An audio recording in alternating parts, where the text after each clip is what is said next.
Somewhere in the depths of the dungeon, the last remaining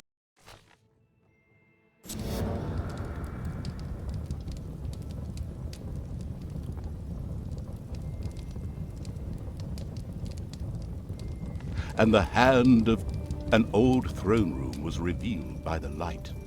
The circumstances remained a mystery. The hand of terror flew through the throne room, following each and every thought the ultimate evil had. After a few flying sessions, the ultimate evil was able to control the hand with ease. The time had come to call forth creatures who were completely devoted to it and would do its dirty work. Little snots were the dregs of each and every dungeon and spent their time taking care of it. The expansion-mad evil hired one snot on the spot. The first little snot appeared. It was completely ready to work in the dungeon and to crawl in the dust before the ultimate evil. Little snots were important to the ultimate evil because they took care of many important little things, such as excavating new areas. The psionically gifted evil could sense the presence of something important that was buried to the south. It instructed its little snots to dig in that direction. As quick as a fart, the little snot made his way to the marked position and began to dig. Behold, the creatures of the overjoyed evil had apparently been much more industrious than it had thought. A great dungeon was revealed behind the wall. Everything was already in place. Doors, traps, a well-filled treasury. Oh, wait, treasury? And where, if you please, is this treasury? Oh well. One can't expect too much of these mindless little snots. First of all, some gold had to be dug out to make space for a treasury to be created. The hand of terror swiftly marked a few small gold veins so that the little snots could excavate them. As soon as the gold vein was selected, a little snot immediately set out to mine valuable gold for the greedy evil.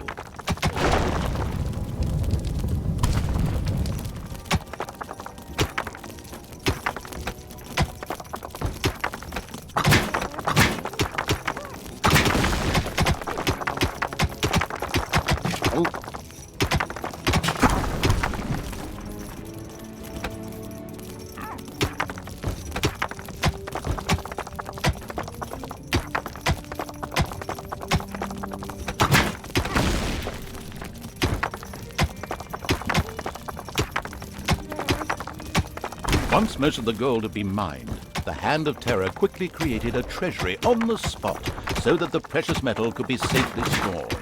The clever evil mastered this task with flying colors. From now on, little snots could use the treasury to store mined gold.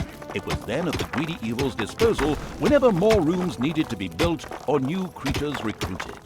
Little snots were all well and good, but were too weak and cowardly to defend the dungeon.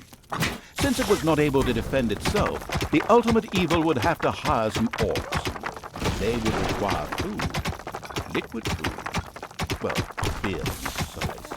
So the next important thing to build was a brewery, and that would require some space to be created. There was now an area cleared for the brewery site, and with quick finger snaps from the hand of terror, the room stood ready. Excellent, but the recently built brewery lacked a brewing copper. With a sigh of resignation, the overworked evil set about taking care of that too. The hard-working evil effortlessly built a brewing copper so that delicious beer could be brewed as soon as possible. One of the little snots started working on the brewing copper. The nostalgic evil banished all thoughts of Oktoberfest and brass bands. Those would have to wait. More important tasks had to be completed first. Both beer and gold were now available in the dungeon. So it was time to hire some creatures to defend against greedy heroes or whatever else snuck around underground. At present, it was only simple orcs declaring undying loyalty to the ultimate evil. The rest of the horde was scattered to the winds. Orcs were defensive, close combat specialists, capable of dealing with many opponents. However, they were very vulnerable to ranged attacks. An eerie gong rang through the halls. It did not bode well for the ultimate evil's treasury stocks, for at each sounding of the gong, the creatures would collect their undeserved wages. However, there was little it could do about this, as it was chained to the throne. Thus, it had to give free rein to its servants' desires. For the time being, at least. The nameless evil's creatures came upon a spider's nest during their search for an entrance to the overworld. It would take more than one orc to smoke that out. The abysmal evil used the Hand of Terror to grab several of the creatures that were still completely inexperienced at fighting and threw them onto the spider's nest.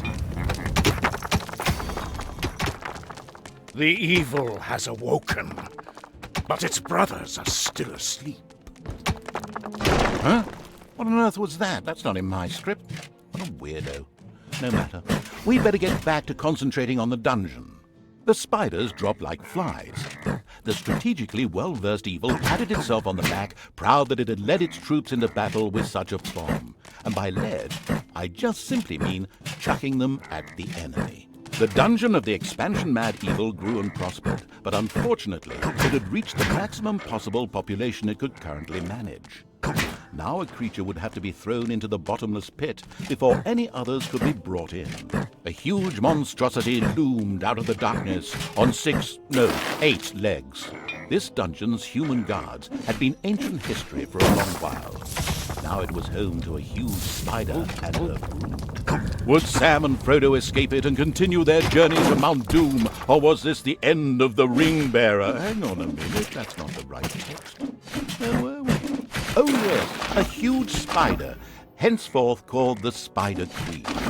It would be necessary to eliminate the Spider Queen before the horde could reach the surface. The Spider Queen sent forth the vile